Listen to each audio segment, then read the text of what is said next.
ഈശോയ്ക്കും മാതാവിനും 1000 നന്ദി. എൻ്റെ പേര് നിയ, ഇതെൻ്റെ ചേച്ചി ദിയ. ഞങ്ങൾ എറണാകുളം ജില്ലയിൽ കടവന്ത്രയിൽ നിന്ന് വരുന്നു.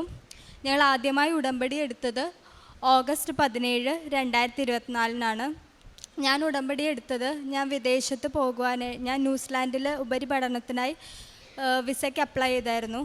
പക്ഷേ എല്ലാം ഓക്കെ ആയിരുന്നു. ഒരു വിസയുടെ ഇൻ്റർവ്യൂവിൽ ഞാൻ ഫെയിലായി. ഒരു ഇമിഗ്രേഷൻ കോളിൽ അവർ സബ്ജക്റ്റ് ചോദിച്ചപ്പോൾ എനിക്ക് പറയാൻ പറ്റിയില്ല. അങ്ങനെ എൻ്റെ വിസ റിജക്റ്റായി. അങ്ങനെ അത് എന്നെ ഒരുപാട് എൻ്റെ ജീവിതത്തിൽ സംഭവിച്ച ആദ്യത്തെ തോൽവിയായതിനാൽ അത് എന്നെ മാനസികമായി ഒരുപാട് തളർത്തി. അതുകൂടാതെ തന്നെ ഒരുപാട് സാമ്പത്തിക നഷ്ടവും എനിക്കുണ്ടായി.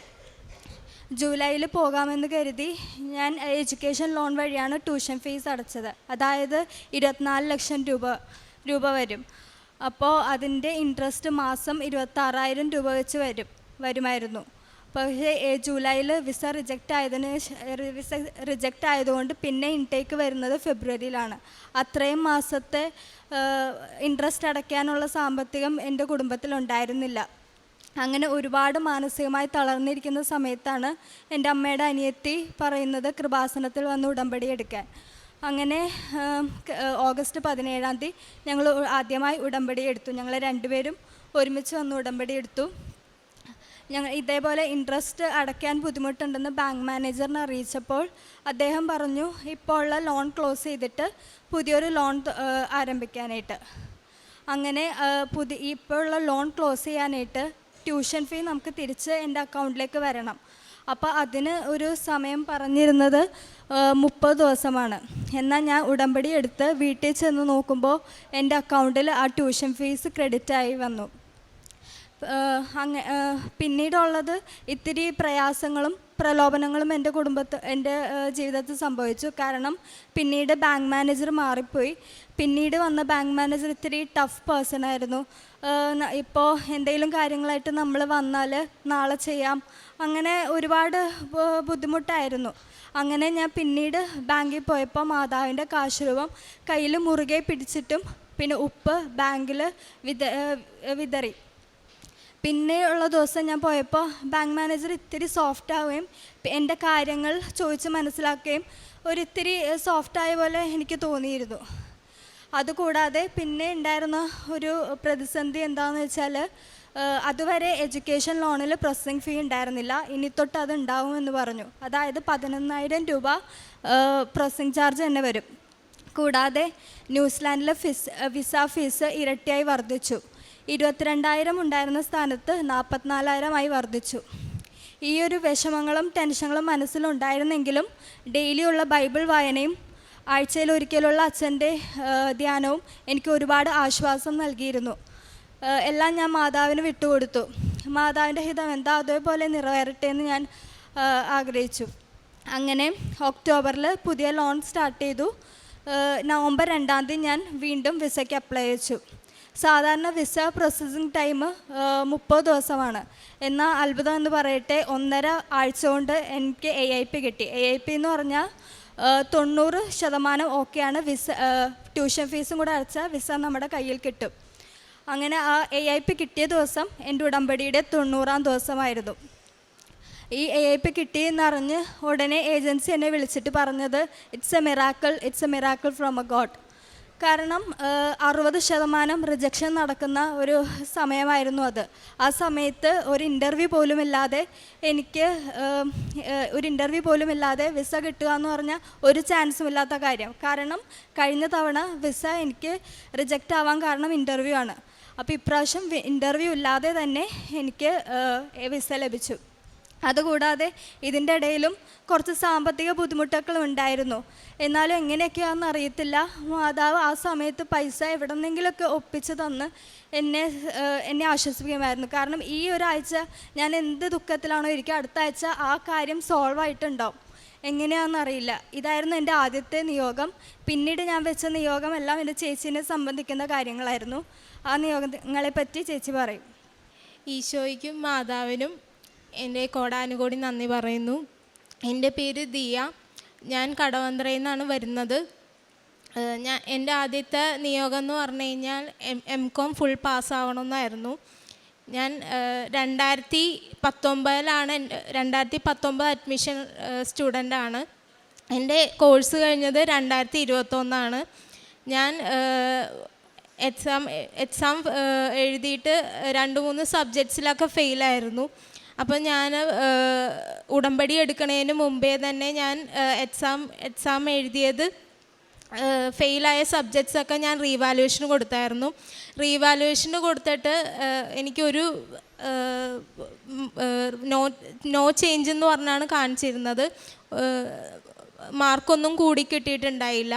ഉടമ്പടിക്ക് ശേഷം എനിക്ക് 2 സബ്ജക്ട്സ് ഞാൻ നോക്കിയപ്പോൾ പാസ്സായ റിസൾട്ടാണ് കാണിച്ചത്. അത് നവംബർ 26 ഫസ്റ്റ് സെമസ്റ്ററിൻ്റെ ഒരു സബ്ജക്റ്റ് OB എന്ന് പറഞ്ഞൊരു സബ്ജക്റ്റ് ഉണ്ടായിരുന്നു. ആ സബ്ജക്റ്റ് എനിക്ക് 30 മാർക്കായിരുന്നു. അത് 4th ചാൻസിലാണ് ഞാൻ ആ എക്സാം എഴുതിയത്.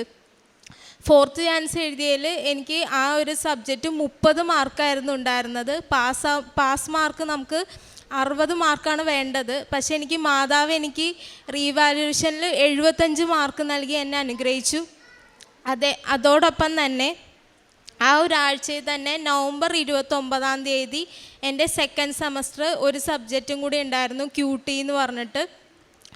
ആ സബ്ജക്റ്റ് എനിക്ക് വളരെ എഴുതിയപ്പോൾ നല്ല ടഫായിരുന്നു. എനിക്ക് ആ സമയത്ത് എഴുതിയപ്പോൾ നല്ല എന്താ പറയുക, എഴുതിയപ്പോൾ ഇത്തിരി എനിക്കറിയില്ല, പഠിച്ചിട്ടായിരുന്നു പോയത്. പക്ഷേ എനിക്ക് ആ സമയത്ത് എങ്ങനെ കിട്ടിയില്ല എങ്ങനെ എഴുതണമെന്ന്. അപ്പോൾ ആ റിസൾട്ട് വന്നപ്പോൾ എനിക്ക് അത്ഭുതകരമായിട്ടാണ് എനിക്ക് തോന്നിയത്. എനിക്ക് ഫെയിലാവുമെന്ന് പ്രതീക്ഷിച്ചിരുന്നപ്പോൾ ഞാൻ ആ സമയത്ത് മാതാവ് തന്നെ ഇടപെട്ടിട്ട് ആ ഒരു മാർക്ക് എനിക്ക് B+ മാർക്ക് എനിക്ക് തന്നു മാതാവ്. അങ്ങനെ ഈ വർഷം 2024 തന്നെ ഞാൻ MCOM ഫുൾ പാസ്സായി. അതേപോലെ തന്നെ രണ്ടാമത്തെ സാക്ഷ്യം എന്ന് പറഞ്ഞു കഴിഞ്ഞാൽ എൻ്റെ വിവാഹമായിരുന്നു. എനിക്ക് കുറേ ആലോചനകളൊക്കെ വന്നിട്ടുണ്ടായിരുന്നു. പക്ഷേ എനിക്ക് 15ാമത്തെ ആലോചനയായിരുന്നു ഇത്. ഉടമ്പടി എടുത്ത 2 ആഴ്ചയായപ്പോൾ തന്നെ എനിക്ക് നല്ലൊരു വിവാഹാലോചന എനിക്ക് കിട്ടി. സെപ്റ്റംബർ 1 എന്നെ പെണ്ണ് കാണാൻ വന്നത്. സെപ്റ്റംബർ 8 അതായത് മാതാവിൻ്റെ ജനന തീയതിയുടെ അന്ന് തന്നെ എൻ്റെ വിവാഹം ഉറപ്പിച്ചു. പിന്നീട് ഞങ്ങൾക്ക് കുറച്ച് സാമ്പത്തികമായ കുറച്ച് ബുദ്ധിമുട്ടുകളുണ്ടായിരുന്നു. എൻ്റെ പപ്പയ്ക്കാണെങ്കിൽ ഹോട്ടൽ ബിസിനസ്സാണ്. അധികം വരുമാനമൊന്നും ഉണ്ടായില്ല ആ സമയത്ത്. അങ്ങനെ ഞങ്ങൾ മാതാവിനോട് പ്രാർത്ഥിച്ചു, മാതാവേ ഇതിനെന്തെങ്കിലും ഒരു പരിഹാരമെങ്കിലും കണ്ടെത്തി തരണമേ എന്ന് ഞാൻ പറഞ്ഞു. അപ്പോൾ ആ കല്യാണത്തിന് അടുക്കണ ആ സമയമായപ്പോൾ തന്നെ മാതാവ് ഞങ്ങൾക്ക് പണം നൽകി ഞങ്ങളെ അനുഗ്രഹിച്ചു. പിന്നെ കാരുണ്യ പ്രവർത്തികൾ എന്ന് പറഞ്ഞു കഴിഞ്ഞാൽ ഞാൻ ഗവൺമെൻറ് ആശുപത്രിയിൽ ഞാനും അനിയത്തിയും കൂടെ ഒരുമിച്ച് പോയി ഞങ്ങൾ വീട്ടിൽ തന്നെ ചോറ് പൊതിഞ്ഞ് ആശുപത്രിയിൽ കൊണ്ടുപോയി എല്ലാവർക്കും വിതരണം ചെയ്യുമായിരുന്നു. അതോടൊപ്പം തന്നെ എന്നെക്കൊണ്ടാവുന്ന സഹായങ്ങൾ, അതായത് രോഗികൾ ചികിത്സയിലായിരിക്കുന്നവർക്ക് എല്ലാവർക്കും ഞാൻ പൈസ സഹായമായിട്ട് കൊടുക്കാറുണ്ടായിരുന്നു. ഞാൻ പോകുന്നത് എൻ്റെ വിസ എല്ലാം ഓക്കെ. ഞാൻ ജനുവരി 4 ന്യൂസിലാൻഡിലേക്ക് പോകും. പിന്നെ ഈ കാരുണ്യ പ്രവർത്തികൾ പറയുമ്പോൾ ഞാനും ചേച്ചിയും കൂടെ ഒന്നിച്ചാണ് ഗവൺമെൻറ് ഹോസ്പിറ്റലിൽ ഒന്നിച്ച് രോഗികളെ സന്ദർശിക്കുകയും പൊതിച്ചോറ് വിതരണം ചെയ്യുകയും ചെയ്യും. അങ്ങനെ ഒരുപാട് അനുഭവങ്ങൾ ഉണ്ടായിട്ടുണ്ട്. അങ്ങനെ ഒരു ദിവസം പത്രം ഞാൻ വിതരണം ചെയ്യുന്ന സമയത്ത് ഒരു ചേട്ടൻ, ഒരു 50 വയസ്സ് കാണും, ആ ചേട്ടൻ എന്നോട് ചോദിച്ചു, ഈ പത്രം വിട്ടിട്ടും കൃപാസനത്തിൽ ഉടമ്പടി എടുത്തിട്ട് എന്ത് കിട്ടിയെന്ന് ചോദിച്ചു. അപ്പോൾ ഞാൻ പറഞ്ഞു എന്ത് കിട്ടിയെന്നോ, ഒരുപാട് അനുഗ്രഹങ്ങൾ കിട്ടി. കാരണം അപ്പോൾ എനിക്ക് കിട്ടിയ അനുഗ്രഹങ്ങളെല്ലാം ഞാൻ പറഞ്ഞത് കഴിഞ്ഞിട്ട് ആ ചേട്ടൻ എന്നോട് ചോദിച്ചു, എനിക്കും ഈ പ്രായത്തിലൊരു മോളുണ്ട്, ആ മോൾ ഇങ്ങനെയൊന്നും മാതാവിനെ പറ്റിയും ദൈവത്തെ പറ്റിയും സംസാരിക്കുന്നത് ഞാൻ കേട്ടിട്ടില്ല, എനിക്ക് ഇന്നത്തെ യൂത്തിനെ ഓർത്ത് അഭിമാനം തോന്നുന്നു. പിന്നെ ഒരു ആശുപത്രിയിൽ സന്ദർശിച്ചപ്പോൾ ഒരു 26 വയസ്സുള്ള ഒരു ചേട്ടൻ, ആ ചേട്ടൻ ആക്സിഡൻ്റ് ആയിട്ട് കിടക്കുക. അപ്പോൾ ഞങ്ങളിങ്ങനെ ഉപ്പും ഒക്കെ ആയിട്ട് വന്നപ്പോൾ ആ ചേട്ടൻ ചോദിച്ച്, എൻ്റെ അമ്മ കൃപാസനത്തിൽ പോകാറുണ്ട്, ആ കൃപാസനത്തിൽ പോയതിൻ്റെയാണ് ഈ കാണുന്നത്. ഞാൻ പറഞ്ഞു അങ്ങനെയല്ല പറയേണ്ടത്, ആ കൃപാസനത്തിൽ പോയത് കൊണ്ട് ഇത്രയേ സംഭവിച്ചുള്ളൂ. അങ്ങനെ ആദ്യം പറഞ്ഞു കഴിഞ്ഞ് ഞങ്ങൾ ഇറങ്ങാൻ നിൽക്കുന്ന സമയത്ത് ആ ചേട്ടൻ ഇങ്ങോട്ട് ചോദിച്ചു, കൃപാസനത്തിൽ ഉപ്പുണ്ടോ തരുമോ എന്ന് ചോദിച്ചു. അപ്പം ഞാൻ ഉപ്പ് കൊടുത്തു. അപ്പം ഞാൻ പറഞ്ഞു കഴിയുമെങ്കിൽ അടുത്ത പ്രാവശ്യം അമ്മയുടെ കൂടെ കൃപാസനത്തിൽ പോകണമെന്ന് പറഞ്ഞു.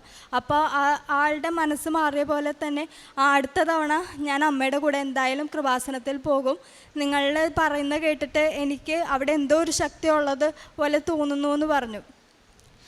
അങ്ങനെ ഇത് പിന്നെ ഡെയിലി ഉള്ള ബൈബിൾ വായന, അത് എനിക്ക് വിസ റിജക്റ്റ് ആയതിനു ശേഷം ഒരുപാട് മനസ്സിന് ഭയങ്കര തളർന്നിരിക്കും. ഞാൻ എപ്പോഴും എൻഗേജ്ഡ് ആയിട്ടിരിക്കും. ഇങ്ങനെ ഒറ്റയ്ക്ക് ഇരിക്കുമ്പോൾ ആവശ്യമില്ലാത്ത ചിന്തകളൊക്കെ വരുമായിരുന്നു.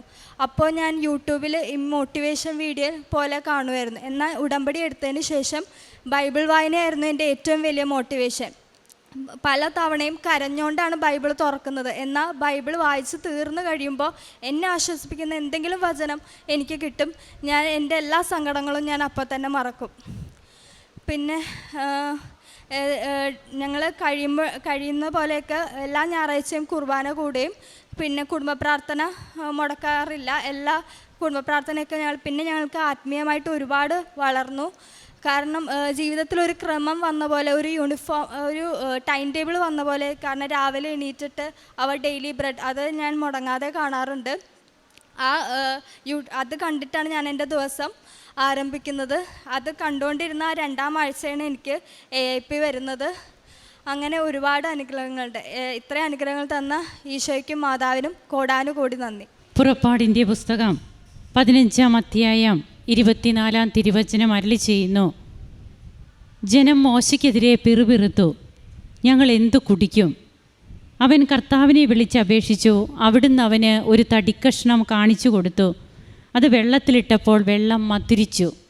ജീവിതത്തിൽ നിയാഹിലാരിനും ഡിയാഹിലാരിനും തങ്ങൾക്ക് അനുഭവപ്പെട്ട കയ്പേറിയ ജീവിത അനുഭവങ്ങൾ, ഒരാൾക്ക് വിസ റിജക്റ്റ് ആകുന്നു, ഇൻ്റർവ്യൂവിന് തനിക്ക് വേണ്ടതുപോലെ പറയാൻ സാധിച്ചില്ല, തൻ്റെ ജീവിതത്തിലെ ആദ്യത്തെ തോൽവി തന്നെ ആകെ ഒരു ഡിപ്രഷൻ മൂഡിലേക്ക് പോലും നയിച്ച കാര്യങ്ങൾ, മറ്റൊരാൾക്ക് 3 വർഷമായിട്ട് തൻ്റെ PG അത് പാസ്സാകുന്നില്ല, പല സബ്ജക്റ്റുകൾ, അതുപോലെ തൻ്റെ വിവാഹവും. ഇങ്ങനെ ഈ അവസരത്തിലാണ് കൃപാസനത്തിൽ ഉടമ്പടി അവരുടെ ജീവിതത്തെ മധുരീകരിക്കുന്നത്. മാറയിലെ വെള്ളം അത് കയ്പായിരുന്നു. അത് പിന്നീട് ഇസ്രായേൽ ജനം പിറുപിറുക്കുന്ന ആ ഒരു വിവരണമെല്ലാം നമുക്ക് പുറപ്പാടിൻ്റെ പുസ്തകം 32 പുസ്തകത്തിൽ നമുക്ക് കാണുവാൻ കഴിയും. അതിനുശേഷമാണ് എങ്ങനെയാണ് ദൈവം മോശയോട് എന്താണ് പറയുന്നതെന്നും ആ തടിക്കഷ്ണം എടുത്ത് വെള്ളത്തിലിടുമ്പോൾ പിന്നീട് അവിടെ അതെങ്ങനെ കുടിക്കാനുള്ള ശുദ്ധജലമായി മാറുന്നു, ഇതൊക്കെയാണ് നാം കേട്ടത്. ജീവിതത്തിലെ അനുഭവങ്ങൾ അത് തങ്ങളെ പല രീതിയിൽ ബാധിക്കുമ്പോൾ ഈ യുവതികൾ അവർ ചെയ്തത് ഇവിടെ വന്ന് ഉടമ്പടിയെടുത്ത് ആ ഉടമ്പടിയിൽ ഏറ്റവും വിശ്വസ്തരായിട്ട് ജീവിക്കുന്നു. പിന്നീട് തങ്ങളുടെ ജീവിത അനുഭവങ്ങൾ അവർക്ക് തന്നെ സാക്ഷ്യങ്ങളായി, അതായത് തങ്ങളുടെ സാക്ഷ്യങ്ങൾ വളരെ ദൈവസ്നേഹത്തോടെ ചങ്കൂറ്റത്തോടെ എന്ന് തന്നെ പറയാം മറ്റുള്ളവരുടെ മുൻപിൽ പങ്കുവയ്ക്കുമ്പോൾ ജോയൽ പ്രവാചകൻ്റെ പുസ്തകത്തിൽ 2-ാം അധ്യായത്തിൽ 28 മുതലുള്ള തിരുവചനങ്ങളിൽ ഇപ്രകാരം അരുളി ചെയ്യുന്നുണ്ട്, അന്ന് എൻ്റെ ആത്മാവിനെ ഞാൻ വർഷിക്കും, നിങ്ങളുടെ പുത്രന്മാരും പുത്രിമാരും പ്രവചിക്കും, നിങ്ങളുടെ വൃദ്ധന്മാർ സ്വപ്നങ്ങൾ കാണും, യുവാക്കൾക്ക് ദർശനങ്ങളുണ്ടാകും. എനിക്കും ഒരു മകളുണ്ട്, അവൾ ഇങ്ങനെയൊന്നും പറഞ്ഞിട്ടില്ല, അവൾക്ക് മാതാവിനോട് ഒരു സ്നേഹമൊന്നും തോന്നിയിട്ടില്ല, എന്നാൽ നിങ്ങൾ പറയുന്നത് കേട്ടിട്ട് എനിക്ക് തന്നെ മാതാവിനോട് ഇഷ്ടം തോന്നുന്നു, എനിക്ക് അവിടെ വരണം. ഇതൊക്കെ ഈ മക്കൾ തന്നെ ഇവിടെ പങ്കുവെച്ച കാര്യമാണ്. അതായത് ഇന്ന് കൃപാസനത്തിലൂടെ എത്രയോ യുവതി യുവാക്കൾ ഇത് ഈ മകൾക്ക് വിസ പിന്നെ ക്ലിയർ ആകുന്നതും ആ മകളെ പോകുവാനുള്ള കാര്യങ്ങളൊക്കെ റെഡിയായി, അതെല്ലാം നാം കേട്ടു. ഇതിങ്ങനെ കുട്ടികളെ അല്ലെങ്കിൽ യുവതീ-യുവാക്കളെ വിദേശത്തേക്ക് അയക്കുന്നതിന് വേണ്ടിയിട്ട് നാം ചെയ്യുന്ന കാര്യങ്ങളൊന്നും ഇവിടെയില്ല. എന്നാൽ തങ്ങളുടെ ജീവിതത്തിൽ തങ്ങൾക്ക് തങ്ങളുടെ കുടുംബത്തിന് ഇതൊക്കെ ഒരു അനുഗ്രഹമാകും എന്ന രീതിയിൽ ഈ മക്കൾ തന്നെ ഇവിടെ വന്ന് ഉടമ്പടിയെടുത്ത് അവർ ഉടമ്പടി ജീവിതം വളരെ വിശ്വസ്തയോടെ നടത്തുമ്പോഴാണ് അവർക്ക് അവരുടെ ജീവിതത്തിലെ തടസ്സങ്ങൾ മാറുക, കയ്പായ അനുഭവങ്ങൾ മധുരീകരിക്കുന്ന രീതിയിൽ മാറുന്നത്. അങ്ങനെ ഇന്ന് ഈ മക്കളിലൂടെ എത്രയോ പേരാണ് അതുപോലെ ഇവരെ പോലെ ഇവിടെ വന്ന് ഉടമ്പടിയെടുത്ത് സാക്ഷ്യം പറയുമ്പോൾ ഇതുപോലെ പറയുന്നത്, തങ്ങൾ മാറി തങ്ങളുടെ കാരുണ്യ പ്രവർത്തനങ്ങൾ, പ്രേക്ഷിത പ്രവർത്തനമൊക്കെ വഴിയായിട്ട് മറ്റുള്ളവർക്ക് ഒരു സാക്ഷ്യമാകുവാനായിട്ട് തങ്ങൾക്ക് സാധിച്ചു. ഇത് തന്നെയല്ലേ എല്ലാ കുടുംബങ്ങൾക്കും വേണ്ടത്? ഇന്ന് മാതാപിതാക്കൾ മക്കളെ ഓർത്ത് വേദനിക്കുന്ന സാഹചര്യത്തിൽ ഓരോ കുടുംബത്തിലും മക്കളൊക്കെ ഇങ്ങനെ ഈശോയിലേക്ക് അടുക്കുന്ന ഏറ്റവും ദൈവാനുഭവം നിറഞ്ഞ കാര്യങ്ങൾ നമ്മുടെ കുടുംബത്തിലേക്ക് കടന്നു വരുമ്പോൾ തീർച്ചയായും അതൊക്കെ കൃപാസനത്തിലെ ഉടമ്പടിയുടെ ഉടനടി അനുഭവങ്ങൾ തന്നെയാണ്.